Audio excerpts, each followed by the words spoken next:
السلام عليكم ورحمة الله وبركاته. وعليكم السلام ورحمة الله الحمد لله وحده وكفى وسلام على عباده الذين اصطفى أما بعد فأعوذ بالله من الشيطان الرجيم بسم الله الرحمن الرحيم وقل جاء الحق وزهق الباطل إن الباطل كان زهوقا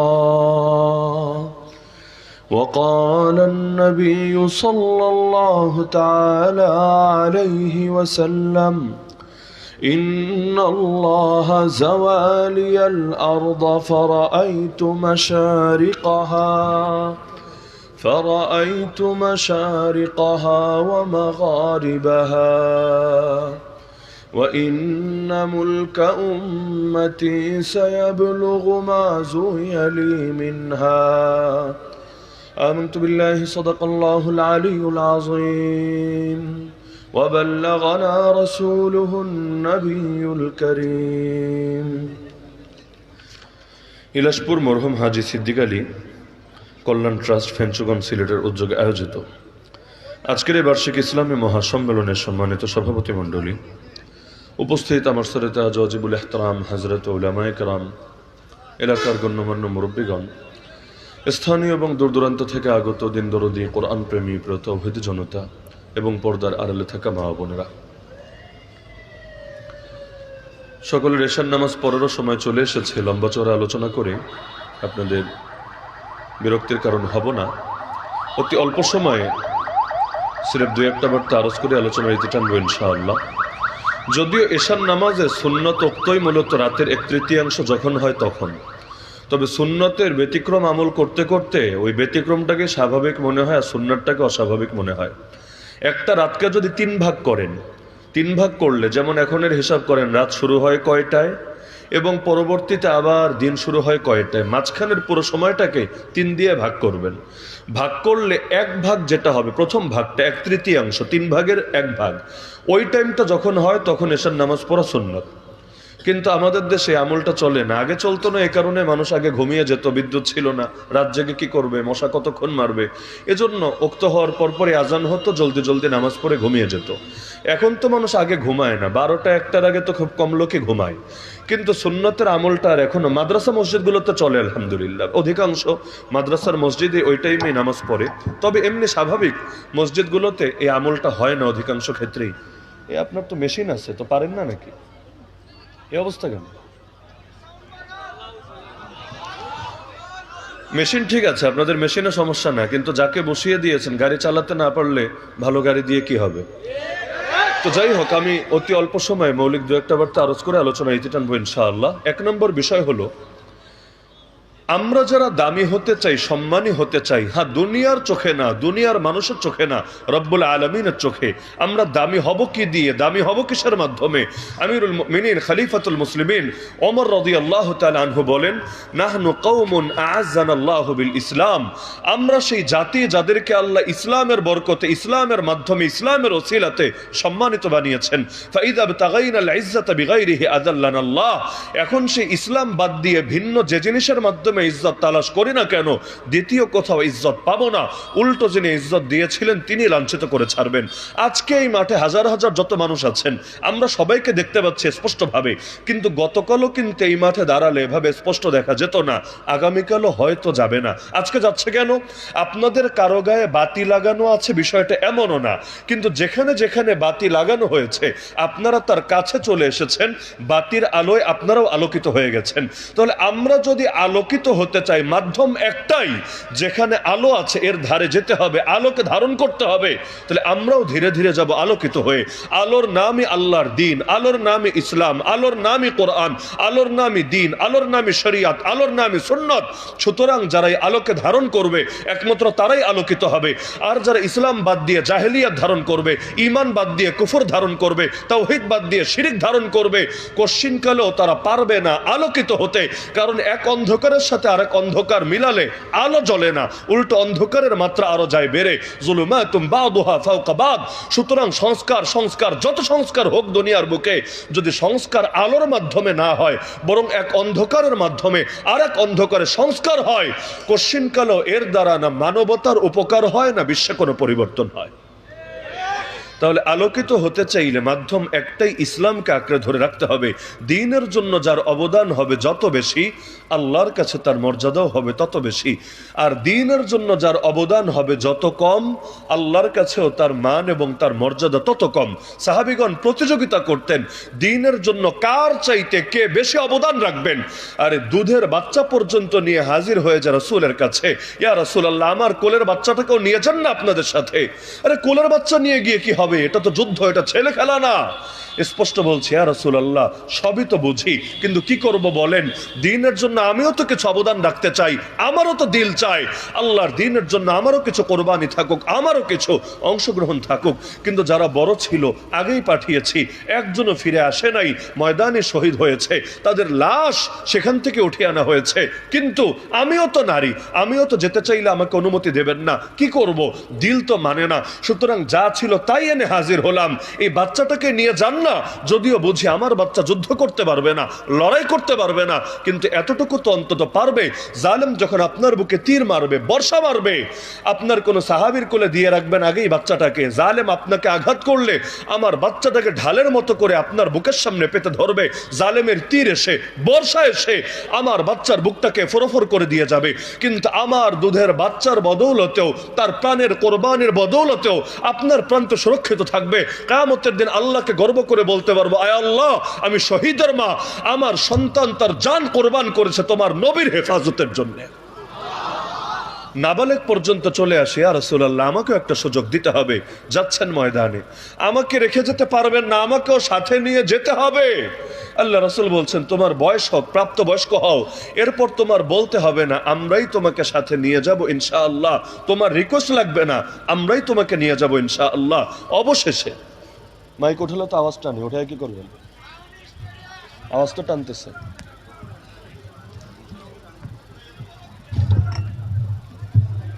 শুরুতে আপনাকে বলে দিয়েছিলাম না,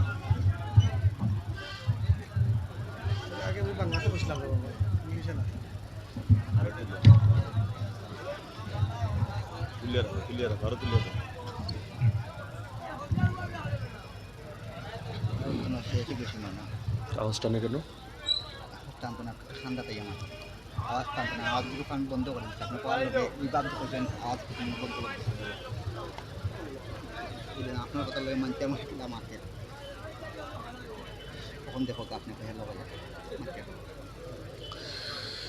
নাবালেগ পর্যন্ত বলছে, আমাকেও একটা সুযোগ দিতে হবে, আমাকেও সাথে করে ময়দানে নিয়ে যেতে হবে। আল্লাহ রাসূল সাল্লাল্লাহু আলাইহি ওয়াসাল্লাম স্পষ্ট বলছেন, তোমার বয়স হোক, তোমার বলতে হবে না, আমরাই তোমাকে সাথে করে নিয়ে যাবো ইনশাআল্লাহ। তখন যখন দেখে কোনোভাবেই তার অনুরোধ আল্লাহ রাসূল শুনছে না, অবশেষে সে কৌশল বের করলো, বলল, ইয়া রাসূলুল্লাহ, যদিও আমি বয়সে ছোট, কিন্তু যুদ্ধের ময়দানে তো বয়স দরকার না, শক্তি দরকার। তা আমি বয়সে ছোট হতে পারি, শক্তিতে কিন্তু ছোট না। একটা বার আমাকে লড়াই করার অনুমতি দিয়ে দেখেন না, ওই যে ওরে তো নিলেন, ও তো আমার চাইতে বয়সে বড়, ওর সাথেই লড়াই করার অনুমতি দেন। যদি আমি কুস্তিতে হেরে যাই, দ্বিতীয়বার রিকোয়েস্ট করব না, আর যদি আমি জিতে যাই, আমাকে কেন সুযোগ দেওয়া হবে না? আল্লাহ রাসূল বলেন, ঠিক আছে, তাহলে এক ধাপ লড়াই হয়ে যাক। যেখানে সাহাবীরাও অবাক, কারণ হলো বড় বড় মানুষদেরকে ঠেলে ঠেলে ময়দানে নেওয়া যায় না এই যুগে, আর সেখানে একটা বাচ্চা পর্যন্ত বায়না করছে তাকে নিয়ে যেতে হবেই হবে, কার না কৌতূহল জাগে। অবশেষে আল্লাহ রাসূল সাল্লাল্লাহু আলাইহি ওয়াসাল্লাম অনুমতি দিলেন, লড়াই শুরু হবে। ছোটটা গিয়ে বড়টার কানে কানে লড়াই শুরু হওয়ার আগেই একটু করে বলে আসছে, ভাই আমার, কথা তো একটা বলেছি, কিন্তু বাস্তবতা তো বুঝি, তুমি বয়সেও বড়, শক্তিতেও বড়, তুমি যদি শক্তি প্রয়োগ করো আমি তোমার সাথে কুলিয়ে উঠতে পারবো না, কিন্তু আল্লাহর জন্য একটাবার স্যাক্রিফাইস করা যায় না? আল্লাহর জন্য একটাবার নিজেকে ছোট করা যায় না? আল্লাহর নবী তো তোমাকে অনুমতি দিয়েছেন, নবী তোমাকে কবুল করে নিয়েছেন, তোমার তো কপাল খুলে গেছে। আর আল্লাহ নবী একবার যাকে কবুল করে নেন তাকে পুনরায় রিজেক্ট করেন না। সুতরাং আল্লাহর জন্য একটাবার যদি তুমি ছোট হও, তোমার মোটেও লস হবে না, মাঝখান দিয়ে আমারও কপালটা খুলে যাবে ইনশাআল্লাহ। এরপর দুই ভাই হাতে হাত রেখে কাঁধে কাঁধ মিলিয়ে একসঙ্গে জিহাদের ময়দানে যাব, জান্নাতের বাজারে সওদা করবো ইনশাআল্লাহ। তো ভাই একটাবার ছোট হবে না? এটা শুনে বড়টারও মন গলে গেল। সে বলল ঠিক আছে, তাহলে লড়াই শুরু হোক, তুই টেনশন করিস না, আমি ব্যবস্থা করছি। লড়াই হলো, দুনিয়ার সবাই দেখলো ছোটটা বড়টাকে হারিয়েছে, বাস্তবে হারাতে পারে নাই, বড়টা নিজের থেকেই হার মেনে নিয়েছে। অবশেষে আল্লাহর রাসূল উভয়কে যাওয়ার অনুমতি দিয়েছে। বুড়া সাহাবী পর্যন্ত বায়না ধরছে সন্তানদের কাছে, এই কই যাচ্ছ তোমরা? আব্বাজান জিহাদে যাচ্ছি। আমাকেও নিয়ে যাও, যেতে হবে। এবার বাচ্চারা বলছে আব্বাজান আপনি বৃদ্ধ হয়ে গেছেন, আপনার চলাফেরা করতেও কষ্ট হয়। নবী যতদিন ছিলেন তার সঙ্গে শরীক হয়ে জিহাদ করেছেন, আবু বকর রাদিয়াল্লাহু আনহু যখন ছিলেন তার সঙ্গেও শরীক হয়ে জিহাদ করেছেন, ওমর রাদিয়াল্লাহু আনহু প্রায় এক যুগ শাসন করেছেন, তার সঙ্গেও শরীক হয়ে জিহাদ করেছেন, এখন খলিফা ওসমান রাদিয়াল্লাহু আনহু। কিন্তু আপনি তো বৃদ্ধ হয়ে গেছেন, আর কত? আপনি আপনার জীবনের হক আদায় করেছেন, এখন আমরা আপনার সন্তানরা নওজোয়ান হয়েছি, আপনার পক্ষ থেকে হক আদায় করে দেবো ইনশাআল্লাহ, আপনি ঘরেই থাকেন, আমাদের জন্য দোয়া করে দিলেন। বাবা চিৎকার করে উঠলো, এই চুপ থাক তোরা, তোরা আমাকে বসে থাকতে বলিস ঘরের ভেতরে, আল্লাহর কোরআন তো আমাকে বসে থাকার অনুমতি দেয় না। তোরা কি সূরা তাওবা পড়িস নাই? সূরা তাওবার এই আয়াত কি তোদের মনে নাই? ইনফিরু খিফাফান ওয়া সিকালা ওয়া জাহিদু বিআমওয়ালিকুম ওয়া আনফুসিকুম ফি সাবিলিল্লাহ। হালকা হও আর ভারী হও, বের হয়ে পড়ো ময়দানে, মাল দিয়ে আর জান দিয়ে জিহাদ করতে থাকো আল্লাহর পথে। এবার বলছে যতদিন যুবক ছিলাম দেহ হালকা ছিল, তখনও ময়দানে গিয়ে লড়েছি, এখন বুড়া হয়েছি, শরীর ভারী হয়েছে, তাতে কি? আল্লাহ তো বলেছে হালকা হলেও যেতে, ভারী হলেও যেতে। সুতরাং আমাকে বসে থাকতে বলে লাভ নাই, আমি যাবই যাব ময়দানে। তোমরা যদি নিয়ে না যাও, প্রয়োজনে যাব অন্য কারো সাথে, কিন্তু আমাকে ফিরায় রাখতে পারবা না। সন্তানরা বলছে আব্বাজান তাহলে যদি যেতেই হয় অন্য কারো সাথে যাওয়ার দরকার নাই, আমাদের সাথে চলেন, আমরা যতটুকু পারি খেদমত আঞ্জাম দেবো ইনশাআল্লাহ। সর্বপ্রথম নৌপথে সফর, জাহাজে করে যেতে হবে বিশাল দূরের পথ, এরপর গিয়ে লড়াই হবে। সারা জীবনে এভাবে নৌপথে যুদ্ধ করে অভ্যস্ত না। জোয়ানকালে যখন যুদ্ধ করেছে সমতলে করেছে, ঘোড়ার পিঠে চড়ে উটের পিঠে চড়ে গিয়ে যুদ্ধ করেছে, কিন্তু এই বুড়া বয়সে এসে নৌজানে যখন উঠলো, শরীর এই ধকলা নিতে পারলো না, এক পর্যায়ে সেখানেই শেষ নিঃশ্বাস ত্যাগ করলো। সন্তানরা তো পেরেশান, এখন কি হবে? জানাজা তো আদায় করলো, কিন্তু বাপরে দাফন করবে কোথায়? এই সমুদ্রের ভেতরে, পানির ভেতরে। কোন সন্তান পারবে নিজের বাপের লাশ ধরে পানিতে ফেলে দিতে? তারা চিন্তা করলো এখন কি করা? ব্যাকেও আসা সম্ভব না, কারণ আবার জিহাদের ময়দান ছেড়ে আসবে, তাও সবাইকে নিয়ে জাহাজ আবার যেখান থেকে রওনা করেছে সেখানে ফিরবে। তাদের বিবেক বাধা দিল। অবশেষে চিন্তা করলো চলতে থাকে, যেখানে মাটি পাবো সেখানে দাফন করে দেবো ইনশাআল্লাহ। একদিন গেল মাটি পায় না, দুদিন, 3 দিন মাটি পায় না, যেতে যেতে সপ্তাহ শেষ, তাও মাটি পায় না, কারণ এটা তো সমুদ্রে বের হয়েছে, নদীতে না। 10 দিন পর একটা দ্বীপ তারা খুঁজে পেল, সেখানে গিয়ে জাহাজ নোঙ্গর করলো। তাদের ধারণা ছিল লাশ যেখানে রেখেছে কাছাকাছি গেলে বিকট দুর্গন্ধ বের হবে, আর লাশের কাছে গেলে দেখবে যে পচে গেছে, গলতে শুরু করেছে, কারণ 10টা দিন তো কোনো কম কথা না। আর ফ্রিজিং এর ব্যবস্থা নাই, বরফ নাই, কিচ্ছু নাই, তাহলে এতদিন লাশ থাকে কিভাবে? কিন্তু যখন কাছাকাছি গেল, দূর থেকেই তারা অনুভব করছিল এমন এক সুঘ্রাণ আসছে যেরকম সুঘ্রাণ কোনোদিনও তারা পায় নাই। এরপর যখন কাছে গেল, লাশ দেখে তারা এত অবাক হলো, কোনো পচা নাই, কোনো গলা নাই, বরঞ্চ এখনো পুরো শরীর তাজা আছে। দেখলে মনে হচ্ছে যেন মরেই নাই, ঘুমিয়ে কোনো উত্তম স্বপ্ন দেখছে, মুখের ভেতর এখনো নোরানি হাসি লেগে আছে। এই যে ফিলিস্তিনে গত 1.5 বছরে তুফানুল আকসা, এই লড়াই শুরু হওয়ার পর যাদেরকে শহীদ করা হয়েছে, এই দূর থেকে বসেই তাদের ছবিগুলো শুধু এক নজরে দিলের চোখ দিয়ে তাকায় দেখেন। এমন এমন ব্যক্তি যাদের কারো শরীরটা ঝাঁঝরা হয়ে গেছে বুলেটের আঘাতে, কারো হাত উড়ে গেছে বোমার আঘাতে, কারো পা নাই, কিন্তু সেই ক্ষতবিক্ষত দেহের ভেতরেও চেহারাটার দিকে শুধু তাকাবেন। এরপর যদি আপনার দিল কোনো কিছু সাক্ষ্য না দেয়, আমাকে বললেন এই শহীদদের চেহারার ভেতর এমন একটা নূর কাজ করে, মরার পরও তাদেরকে দেখলে এত ভালো লাগা কাজ করে, এত ভালো লাগা কাজ করে, তখন দিল সাক্ষ্য দেয় না আল্লাহর বান্দা মরেও অমর হয়ে আছে, বড় জেতা জিতে গিয়েছে, আমরাই আছি লসে, তারা লসে নাই, কারণ তারা আল্লাহর কাছে নিজের জানটাই বিক্রি করে দিতে পেরেছে। তারা হয়েছে বিক্রেতা, আল্লাহ হয়েছেন ক্রেতা। এজন্য সাহাবীও দেখেন না, শহীদ হতে হতে পর্যন্ত চিৎকার করে বলে, ফুজতু ওয়ারাব্বিল কাবা, কাবার রবের কসম, জীবন আমার কাজে লেগে গেছে, জীবন আমার কামিয়াব হয়ে গেছে, কারণ একটা মাত্র জান ছিল, সেটা দিয়ে দিতে পেরেছি আল্লাহকে। হানজালা রাদিয়াল্লাহু আনহু ঘটনা কে না জানে? ফরজ গোসল করতে কয় মিনিট লাগে? তো মাথায় আসে নাই, মানে গোসল করবে এরপর যাবে, এমন ভাবে ছটফটানি শুরু হয়েছে ডাক আসার পরে। এমন কি আবু জাহালকে নিধন করেছে কে? এ উম্মতের ফেরাউন বলে আবু জাহালকে। জাস্ট ছোট দুইটা বাচ্চা, এমন দুইটা বাচ্চা দাড়ি মোচো গজায় নাই, ময়দানের মধ্যে তারা মূল বাহিনীর অংশও না। হঠাৎ করে গিয়ে, বুখারীতে হাদিস আছে, আব্দুর রহমান বিন আওফ রাদিয়াল্লাহু আনহু বলেন, হঠাৎ দেখি ডান পাশে এক বাচ্চা, বাম পাশে এক বাচ্চা, বদরের ময়দান, এমনি পেরেশানিতে। তো ভাবলাম এই দুই বাচ্চার জায়গায় দুইটা যুবক থাকলেও তো আজকে, অস্ত্র তো নাই, মাত্র দুইটা তরবারি, 305 জন ময়দানে, বাকি 8 জন অন্যান্য কাজে। তাহলে যদি কিছু যুবকও থাকতো সাথে, তাও খালি হাতে হলে ওদেরকে একটু চাপে ফেলতে পারতাম, এই বাচ্চা দিয়ে কি হবে? তিনি বলেন, এগুলো ভাবছিলাম, হঠাৎ করে একটা বাচ্চা আমাকে বলল, চাচা, ও চাচা, আবু জাহালকে একটু দেখায় দেন না। তিনি বলেন, অবাক হয়ে গেলাম। ওরে বলার আগে পাশ থেকে আরেক বাচ্চা বলে, না চাচা, আমাকে দেখান, আমাকে, আবু জাহাল লোকটাকে। তিনি বলেন, আমি জিজ্ঞাসা করলাম, ভাতিজা, আবু জাহালকে দেখে কি কাজ তোমাদের? সে হলো আজকের যুদ্ধের সেনাপতি, কুরাইশের সর্দার, তাকে দেখে তোমাদের কাজ কি বলো দেখি। সঙ্গে সঙ্গে তারা বলে উঠলো, চাচা, শুনেছি শুনেছি আল্লাহর নবীকে গালি দেয়, আল্লাহর নামে কসম করেছি, একবার যদি ওর দেখা পেয়ে যাই, হয়তো ওকে জাহান্নামে পৌঁছাবো, না হলে নিজেরা শাহাদাতের অমীয় সুধা পান করে জান্নাতের সবুজ পাখি হয়ে যাব। কিন্তু ও বা আমরা, যার কপালে আগে মরণ লেখা, মরার আগ পর্যন্ত ওর পিছু তো ছাড়বো না। মাকে বলে এসেছি, মা, আবু জাহালের সাথে বোঝাপড়া করার আগে এই মুখ আর তোমাকে দেখাবো না। তিনি বলেন, ওদের কথা শুনে আর নিজের উপর কন্ট্রোল করতে পারলাম না, আমি ইশারা দিয়ে দেখালাম, ভাতিজা, ওই যে ঘোড়ার উপর এক আরোহী দেখতে পাচ্ছ, যোদ্ধা, সেই হলো আবু জাহাল, আজকের যুদ্ধের সেনাপতি, কুরাইশের সর্দার। তিনি বলেন, ইশারা দিতে দেরি, বাজ পাখির মতো ছুটে যেতে দেরি না। এমনকি বড় কেউ যদি ছুটে যেত, যেহেতু আবু জাহাল সেনাপতি, আর সেনাপতির প্রোটোকল সবচাইতে বেশি থাকবে, এটাই স্বাভাবিক, কারণ নেতা নেত্রী সেনাপতি এদের উপরে নির্ভর করে বাকি সবকিছু। কর্মী যত লাখ না, যত কোটি থাকুক, নেতা নেত্রী যদি মাইনকে চিপায় গিয়ে ঢুইকা যায়, তাহলে কর্মীদেরও মনোবল থাকে না, তাদেরও মনোবল ভেঙে যায়। আর যদি নেতা নেত্রীরা সামনে থেকেই যে কোনো হালতের মধ্যে অটল থাকে, অবিচল থাকে, এবং তারা নিজেরাই সার্ভাইভ করতে থাকে, তাহলে অন্যদের মধ্যেও যে কোনো পরিস্থিতির মোকাবেলা করার আলাদা হিম্মত চলে আসে। এজন্য আল্লাহ রসুল দেখেন না, বদরের ময়দানে চাইলে কিন্তু সাহাবীদের রেখে নিজে যেতে পারতেন। কেন?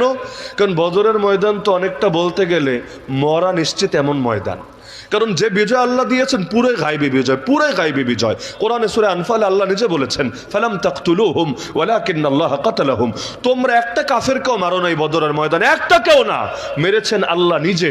ওমা রামাইতা ইয রামাইতা ওয়ালাকিন্নাল্লাহ রামা, হে নবী, আপনি যখন ধুলো ছুঁড়ে মেরেছিলেন, আরে আপনি মারেন নাই, মেরেছেন আল্লাহ নিজে। তাহলে এক মুঠো ধুলো কিভাবে চলে যায় 1000 মানুষের চোখে? সম্ভব কিভাবে? আসলে আপনি মারেন নাই, হাত ব্যবহার হয়েছে আপনার, মেরেছেন আল্লাহ নিজে। তাহলে বাহ্যিকভাবে তো ময়দানটা বড় জটিল ময়দান ছিল। আল্লাহ রাসূল সেজদায় লুটিয়ে পড়ে পর্যন্ত দোয়া করছিল, আল্লাহুম্মা আনজিজলি মা ওয়া'আদতানি, আল্লাহুম্মা আতিনি মা ওয়া'আদতানি, আল্লাহুম্মা ইন তাহলিক হাযিহিল ইসাবাতু মিন আহলিল ইসলাম লাম তু'বাদ ফিল আরদ। হে আল্লাহ, যে ওয়াদা আমাকে দিয়েছেন সেটা বাস্তবায়ন করেন। হে আল্লাহ, যে প্রতিশ্রুতি দিয়েছিলেন সেটা আমাকে দান করেন। হে আল্লাহ, আজকে যদি এই ক্ষুদ্র কাফেলা শহীদ হয়ে যায়, এই জমিনে আর কোনোদিনও তোমার ইবাদত হবে না। কে করবে তোমার ইবাদত? ওই রকম লোকই তো বাকি থাকবে না। সুতরাং আল্লাহ, আজকে আমাদেরকে বিজয় ছাড়া ভিন্ন কিছু দিও না। আল্লাহ রাসূল সেজদায় লুটিয়ে পড়ে কাঁদছেন, এত কাঁদা কাঁদছেন, এত রোনাজারি করছেন, পেছন থেকে আবু বকর সিদ্দিক রাদিয়াল্লাহু তাআলা আনহু এসে নবীজির পিঠ মুবারকের উপর হাত রেখে বলল, হাসবুক, হে নবী, যথেষ্ট হয়েছে, আল্লাহ আপনার দোয়া কবুল করে নিয়েছেন। আপনি চিন্তা করেন দোয়ায় কি পরিমাণ ঈমানি শক্তি থাকলে, কি পরিমাণ নূর থাকলে। আরে দোয়া করে একজনে, কিন্তু অন্যদের দিল সাক্ষ্য দেয়, এই দোয়া আল্লাহ ফিরাবেন না, দোয়া কবুল করেছেনই করেছেন। তাহলে আল্লাহর রাসূল নিজে ময়দানে সামনের সারিতে থেকেছেন। হুনাইনের ময়দানে দেখেন না, ময়দান তো খালি হয়ে গেছিল, আল্লাহর রাসূল এবং গুটি কয়েক সাহাবী ময়দানে অটল ছিলেন। এমন ভাবে তীরের বৃষ্টি আসছিল, মনে হচ্ছিল আজকে একজনও বাঁচবে না, পালানোর জায়গা খুঁজে পাচ্ছিল না। কিন্তু আল্লাহর নবী ঠান্ডা মাথায় তীরের তীরের বৃষ্টির সামনে দাঁড়িয়ে কবিতা আবৃত্তি করছিলেন। মাথা কতটা ঠান্ডা থাকলে তীরের বৃষ্টির সামনে দাঁড়িয়েও কবিতা বলা যায়। আল্লাহ নবী বলছিলেন, আনান নাবিয়্যু লা কাযিব, আনা ইবনু আব্দুল মুত্তালিব, আমি নবী, আমি কোনো মিথ্যক না, আমি আব্দুল মুত্তালিবের পুত্র। ময়দান থেকে আমার লাশ যেতে পারে, কিন্তু আমি ময়দান ছেড়ে কিছুতেই পালাবো না। অবশেষে আল্লাহ নবীর হিম্মত দেখে ধীরে ধীরে আবার সবাই এসে একত্রিত হয়েছে এবং আল্লাহ কিন্তু ঠিকই বিজয় এনে দিয়েছে। তাহলে নেতার উপরে তো নির্ভর করে বাকিদের মনোবল, বাকিদের স্বপ্ন। তো এখন আবু জাহলের প্রোটোকল তো সবচাইতে বেশি। বড় কেউ যেতে চাইলেও রিচি করতে পারতো না, তার আগে তারা একেবারে কচুকাটা করে ফেলতো। কিন্তু দুইটা বাচ্চা ছুটে আসছে, কারো কল্পনায়ও আসেনি বাচ্চা এসে কি করতে পারে, কারণ তারা যোদ্ধা না, বাহিনীর সদস্য না। তাহলে বাচ্চা কেন আসবে? বাচ্চা তো বিভিন্ন কারণে আসতে পারে, হয়তো কোনো অনুরোধ নিয়ে এসেছে, আঙ্কেল আঙ্কেল আমার আব্বারে মাইরেন না, আঙ্কেল আঙ্কেল আমার আম্মারে উঠায় নিয়ে না। বাচ্চা আর কি বলবে, এই টাইপের কিছু হয়তো বলবে, পাগলে ভেবেছে, কিন্তু জানে না এই বাচ্চা সেই বাচ্চা না। এই বাচ্চা ওদের কাছে মৃত্যুর পরোয়ানা নিয়ে ছুটে আসছে। কারণ সাহাবীদের সকলের আমল এক ছিল না, স্বাভাবিক। সকলের ইলম এক ছিল না, স্বাভাবিক। কিন্তু আল্লাহ এবং তার রাসূলের মহব্বতে তারা কেউ পিছিয়ে থাকার লোক ছিলেন না। আনাস রাদিয়াল্লাহু আনহু বলেন, নবী তো অনেক হাদিসই বলেছেন, কিন্তু একটা হাদিস শুনে আমরা এত খুশি হয়েছে, আমরা সব সাহাবী এত খুশি জীবনে দ্বিতীয় কোনো দিন হই নাই। কোন হাদিস শুনে? আল মারউ মা মান আহাব্বা, যার সাথে যার মহব্বত তার সাথে তার আখেরাত। আল্লাহ তাআলা মহব্বতের মাধ্যমে মিলায় দিবেন তাদেরকে। এমনকি নবী দেখে একদিন এক সাহাবী কাঁদে আর কাঁদে আর কাঁদে। নবী পেরেশান, কিরে এত কাঁদিস কেন?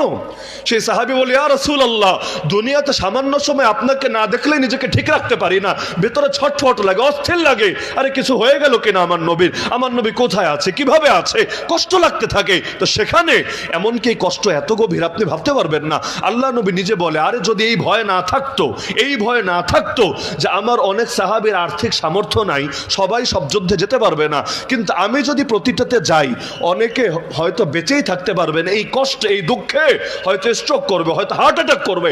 যদি এই ভয় না থাকতো আমি মুহাম্মদ একটা জিহাদ থেকেও পিছিয়ে থাকতাম না। কারণ সবাই জানেন জিহাদ হয়েছে অনেক, নবী 27টাতে নিজে থেকেছেন, আরো 47টাতে বাহিনী পাঠিয়েছেন। ওই 47টার ব্যাপারেও নবী বলছেন, যদি এই ভয় না থাকতো যে আমার মহব্বতে আমার কথা চিন্তা করে করে আমার সাহাবীদের বড় কোনো ক্ষতি না হয়ে যাবে, তাহলে আমি মুহাম্মদ একটা যুদ্ধ থেকেও পিছিয়ে থাকতাম না। কিন্তু থাকতে হয় কেন? কারণ আমারও এত টাকা নাই সবার জন্য আমি যুদ্ধে যাওয়ার ব্যবস্থা করে দেব। কারণ যুদ্ধে যেতে চাইলে বাহন লাগবে, অস্ত্র লাগবে, ন্যূনতম প্রস্তুতি তো লাগবে। আর তাদেরও এমন কিছু নাই তারা আমার সঙ্গে শরিক হবে। তো নবী দেখছে সাহাবী কাঁদছে, নবী বলেন, কেন কাঁদছো? জবাব দিল, আপনাকে না দেখে একটু থাকতে পারি না। তাহলে যখন জান্নাতে যাবেন ইয়া রাসূলুল্লাহ, আপনি তো যাবেন কত উপরের জান্নাতে, আর আমরা দুর্বল ঈমান দুর্বল আমলের লোক, আমরা থাকবো কত নিচের জান্নাতে। তো জান্নাতে গিয়েও আপনাকে না দেখে থাকবো কিভাবে? যেই জান্নাতে আমি নবীর সোহবত পাবো না, ওই জান্নাত আমার জন্য আরামের জায়গা হবে কিভাবে? ওই প্রেক্ষাপটে আল্লাহ কোরআনে আয়াত নাজিল করে দিয়েছিলেন, ওয়া মান ইউতি'আল্লাহ ওয়া রাসূল ফাউলাইকা মা'আল্লাযীনা আন'আমা আল্লাহু আলাইহিম মিনান নাবিয়্যিন ওয়াস সিদ্দীকিন ওয়াশ শুহাদা'i ওয়াস সালিহিন। টেনশন কইরো না। নবী ওই আয়াত শুনিয়ে তাকে বলে দিলেন, আনতা মা মান আহবাবতা, আরে ভয় নাই তোমার, তুমি যাকে মহব্বত করেছো তারই সঙ্গী হবা। হ্যাঁ, প্রসঙ্গক্রমে তারা শুনে রাখেন যারা মহব্বত করেছেন কাফেরদেরকে, মুশরিকদেরকে, নাস্তিকদেরকে, বেঈমানদেরকে, পাপিষ্ঠদেরকে। চুলও তাদের মতো, মুখও তাদের মতো, কাপড় চোপড়ও তাদের মতো, চলাফেরাও তাদের মতো, কথাবার্তা আচরণ উচ্চারণ তাদের মতো, রাজনৈতিক আদর্শও তাদের মতো, অর্থনৈতিক আদর্শও তাদের মতো, বিচার আচরও তাদের মতো, সবই তাদের মতো। আপনিও প্রস্তুত থাকেন তাদের সাথে হাসরে একত্রিত হওয়ার জন্য। কারণ উভয় ক্ষেত্রেই তো এটা হবে, উভয় ক্ষেত্রেই তো হবে। মুমিন তো সব ক্ষেত্রে আল্লাহকেই ধরে রাখবে, হুকুম চলবে আল্লাহর, তরিকা চলবে রাসূলের। লা ইলাহা ইল্লাল্লাহ, হুকুম মানে আল্লাহর, মুহাম্মাদুর রাসূলুল্লাহ, তরিকা মানে আল্লাহর রাসূল সাল্লাল্লাহু আলাইহি সাল্লামের। এটাই তো কালেমার কথা। লা ইলাহা, নেই কোনো মাবুদ ইল্লাল্লাহ, আল্লাহ ছাড়া। দেয়ার ইজ নো গড, কোনো মাবুদ নাই, কোন রব নাই, কোন খোদা নাই, ইল্লাল্লাহ, বাট আল্লাহ, সিরফ আল্লাহ, কেবল আল্লাহ, শুধু আল্লাহ, দ্বিতীয় কেউ নাই। এই কালেমা যখন পড়ে জীবনের সব ক্ষেত্রে নিজেরা আল্লাহর গোলামি বানিয়ে ছাড়ে। আমার নামাজের রব যিনি, আমার রাজনীতির রব তো তিনি, আমার জাকাতের রব যিনি, আমার অর্থনীতির রব তো তিনি, আমার হজের রব যিনি, আমার পার্লামেন্টের রব তো তিনি, আমার জাকাতের রব যিনি, আমার কোর্ট কাছারির রব তো তিনি, আমার ব্যক্তিগত আমলের রব যিনি, আমার রাষ্ট্র পরিচালনা থেকে শুরু করে প্রতিটা সেক্টরের রব তো একমাত্র তিনি। যে মানবে তার মুখে লা ইলাহা ইল্লাল্লাহ সাজে, যে মানবে না তার মুখে কিভাবে সাজে। 2 বাচ্চা গেল, অন্যরা সিরিয়াস হলো না।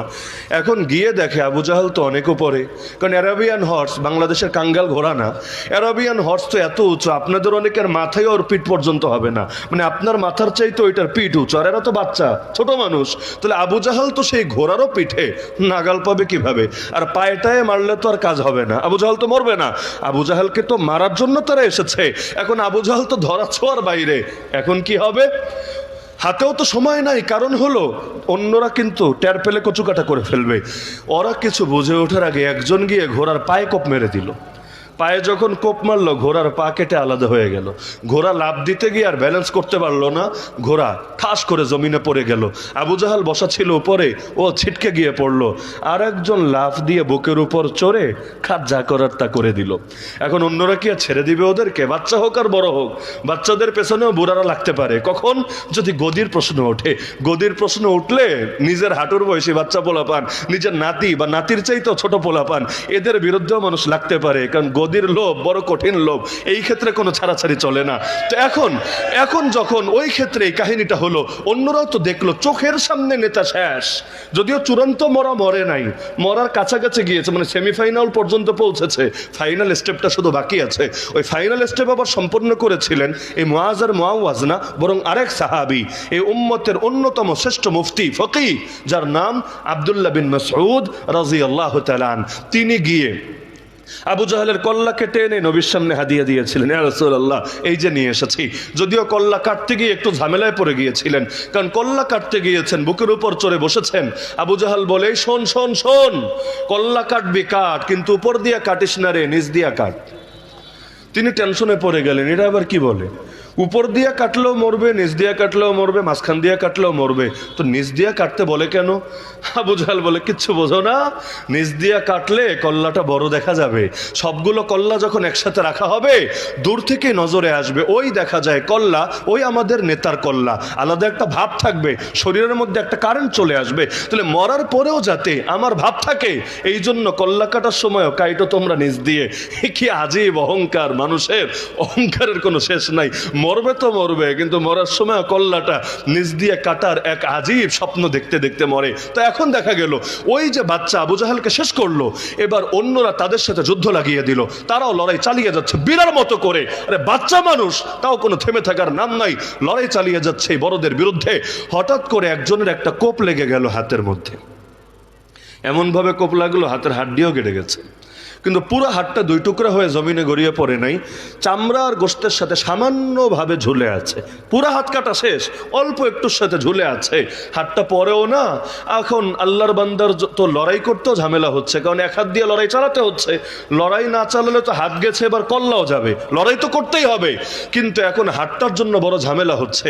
একদিকে তো রক্ত পড়ছে, আর রক্ত যত গড়িয়ে পড়ে শরীর তত দুর্বল হতে থাকে। আরেকদিকে এভাবে যদি একটা কাটা হাত নড়তে থাকে, যে কেউ আনইজি ফিল করবে, এটা অস্বাভাবিক লাগবে তার কাছে, লড়াইটাও স্বাভাবিকভাবে সে করতে পারবে না। আর একটা ঝামেলা হলো, কোনো জায়গায় যদি কাটে, চামড়াও যদি ওঠে, দেখবেন এখানে টাচ লাগলেও কলিজায় মোচড় দিয়ে ওঠে, স্বাভাবিক ব্যাপার। তো হাত যখন কাটা, যেই কয়বার নড়বে, ভেতরে দরদ হবে নাকি হবে না? তো সেও চিন্তা করছে, এভাবে তো বেশিক্ষণ আমি টিকতে পারবো না, মনোবল থাকবে না। চিন্তা করলো, হাত তুই এবার আমার জিহাদের পথে বাধা হচ্ছিস, ঠিক আছে, তরে আর আপাতত লাগবে না। জমিনের উপর হাতটা রাখলো, পা দিয়ে পাড়া মারলো, এদিক থেকে একটা জোরে টান মারলো, হাতটা শরীর থেকে আলাদা হয়ে গেল। বাকি হাত দিয়ে বীরের মতো জিহাদ চালিয়ে যেতে থাকলো। এগুলোকে কি দিয়ে ব্যাখ্যা করবেন আপনি? এগুলো আকল দিয়েও ব্যাখ্যা করা সম্ভব না। আর ইশকের খেলা, মহব্বতের খেলা, যার সামনে পৃথিবীর কোনো বাধাই চলতে পারে না। জাফর তাইয়ার রাদিয়াল্লাহু আনহু, আল্লাহ রাসূলের পক্ষ থেকে নিযুক্ত এক সেনাপতি ছিলেন এক জিহাদের ময়দানে। ডান হাতে নবীর দেওয়া পতাকা, নবীর দেওয়া ঝান্ডা উঁচু করে রেখেছিলেন। ওই যুগে যতক্ষণ ঝান্ডা উঠতে থাকবে, ততক্ষণ লোকে লড়াই করবে। যদি ঝান্ডা পড়ে যায়, লড়াই থামিয়ে দিবে। কারণ ঝান্ডা পড়ার মানে হলো হয়তো হেরে গেছে, না হলে সন্ধি করেছে, না হলে কিছু একটা লড়াইটা হয়েছে, মানে লড়াই আপাতত হবে না, তো তিনি ডান হাত দিয়ে ধরে রেখেছেন। এক জালেম এসে এক কোপ মারলো, ডান হাতটা কেটে গেল, চোখের সামনে হাতটা গড়িয়ে পড়ছে। তিনি চিন্তা করলেন হাত গেলে যাক, তো নবীর দেওয়া কালে নবীর দেওয়া পতাকা গড়িয়ে পড়বে, এটা তো মেনে নেওয়া যায় না। বাম হাত দিয়ে পতাকাটা ধরে ফেললেন। এবার জালেম আর একটা কোপ মারলো, বাম হাতটাও কেটে গেল। কিন্তু বাম হাত কেটেছে, তবুও তার দিল ভাঙছে না। আরে হাত এটাও গেছে, যাক, নবীর দেওয়া পতাকা মাটিতে গড়িয়ে পড়তে দেব না। এবার এই দুই হাত কাটার পরে যে বাকি অংশ আছে, এটা দিয়ে বাহুর বন্ধনে পতাকাটাকে আগলে ধরলো, তবুও জালেমের মন গলল না। এমন জোরে চূড়ান্ত আঘাত করলো, আল্লাহর বান্দা শহীদই হয়ে গেলেন। তো যতক্ষণ দাঁড়ানো ছিলেন, নবীর দেওয়া পতাকা গড়িয়ে পড়তে দেন নাই, তিনিও দাঁড়ানো, পতাকাও দাঁড়ানো। অবশেষে যখন শহীদ হয়ে লুটিয়ে পড়লেন, আর এক সাহাবী এসে পতাকাটা নিজের হাতে উঠিয়ে নিল। এই যে তিনি কোরবানি দিলেন, জাফর রাদিয়াল্লাহু আনহু হলেন আলী রাদিয়াল্লাহু আনহু ভাই। আল্লাহ রাসূল সাল্লাল্লাহু আলাইহি ওয়াসাল্লাম মদিনায় বসে সাহাবীদেরকে যখন এই ঘটনা শোনালেন, কারণ জিবরিল আমিন তাকে এসে জানিয়ে দিয়েছিলেন, ওই সময় আল্লাহ নবী বলেন, আরে তোমরা শোনো, আমি দেখেছি আমার জাফরকে আল্লাহ তাআলা তার দুটো হাতের বদৌলতে জান্নাতে তাকে নিয়ে গিয়ে দুটো ডানা উপহার দিয়েছে।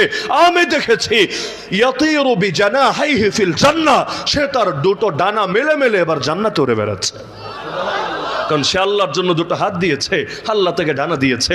এজন্য তারা জীবন দিয়েও তৃপ্তি মিটত না, এক জীবন দিয়েও তাদের তৃপ্তি শেষ হতো না।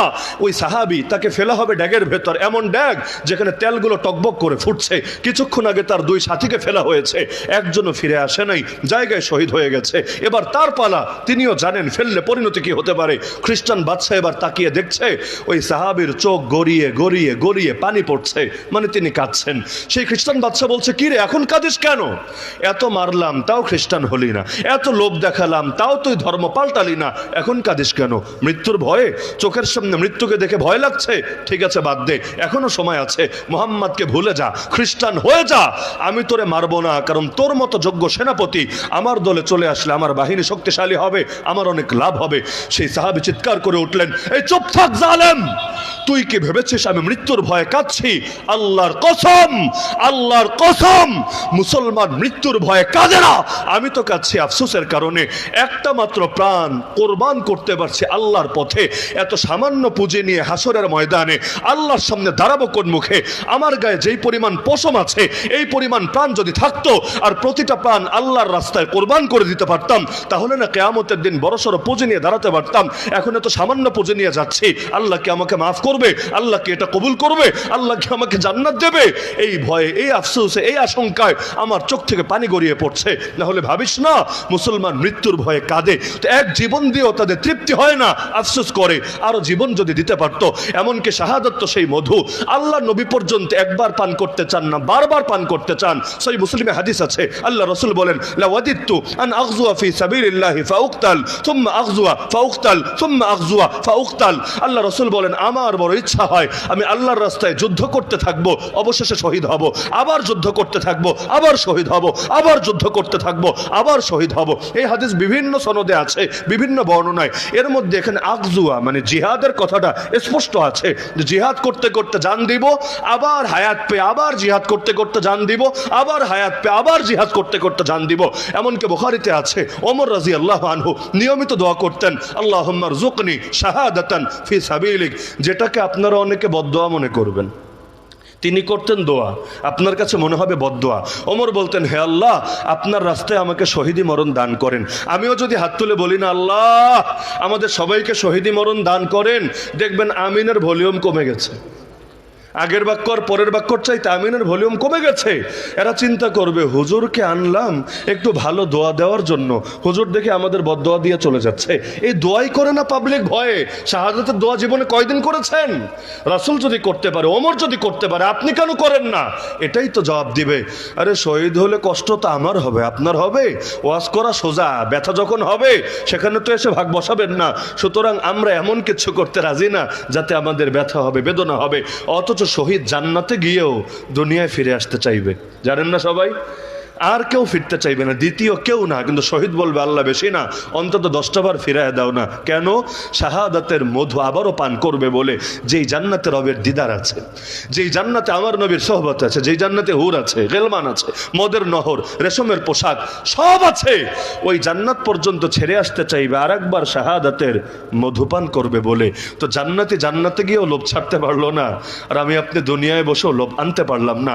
এজন্য আমার প্রথম থেকে শেষ বাক্য এবং বার্তা মূলত একটাই, সেটা হলো আল্লাহর দ্বীনের জন্য অবদান হবে যত বেশি, আল্লাহর কাছে দাম হবে তত বেশি। মোহাম্মদ বিন কাসেম 18 বছর বয়সে যদি হিন্দুস্তানের জমিনে এসে দ্বীনের পতাকা উড়িয়ে যেতে পারেন, আপনার বয়স কত হয়েছে? মুআজ আর মুআওয়াজ দাড়িমোচ গজানোর আগে যদি উম্মতের ফেরাউন আবু জাহেলের সাথে বোঝাপড়া চূড়ান্ত করতে পারে, আপনার তো দাড়িমোচ বহু আগেই গজিয়েছে। যদিও গজানোর পর নিজে শহীদ করেছেন, সেটা ভিন্ন আলাপ, বাকি আল্লাহ তো দিয়েছিলেন আপনাকে, নিজের বিরুদ্ধে অবস্থান নিয়েছেন। তাহলে তারা যদি পারে, আমাদেরও পারা লাগবে নাকি লাগবে না? সাহাবীরা জান্নাতের সুসংবাদ প্রাপ্ত হয়েও এত কোরবানি দেন, দুনিয়াতে বসে রাদিয়াল্লাহু আনহুম শুনেও তো কোরবানি দেন, আমি আপনি কেন দেব না? সুতরাং আজকের সর্বশেষ কথা আমার এটা, সেটা হলো আল্লাহর সঙ্গে আজকে অঙ্গীকারাবদ্ধ হন। এই মাহফিল থেকেই দিলের মধ্যে এই তামান্না লালন করতে শেখেন, সেটা হলো আল্লাহ একটা মাত্র জীবন তো দিয়েছো, আর বড় একটা অংশ চলে গেছে। মোমবাতি যেমন জ্বলতে থাকে আর গলতে থাকে, আমারও জীবন চলছে আর ধীরে ধীরে গলে গলে শেষ হয়ে যাচ্ছে। জানি না হায়াতে আর কয়দিন বাকি আছে।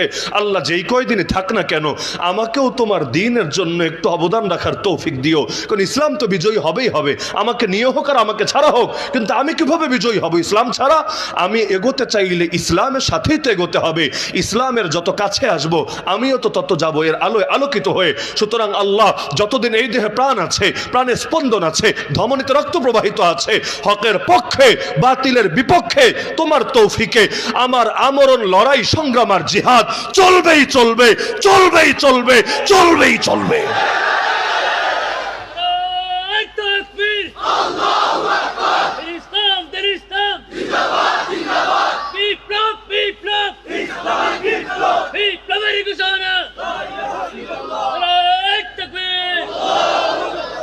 कारण इस्लाम जिंदा होता है हर करबला के बाद, इस्लाम जिंदा होता है हर बदर के बाद। इस्लाम বিজয়ী হবেই তো কাউকে না কাউকে জামানার বেলালও তো হতে হবে, জামানা সুমাইয়াও তো হতে হবে, নাকি হওয়া লাগবে না, এমনি এমনি চলে আসবে?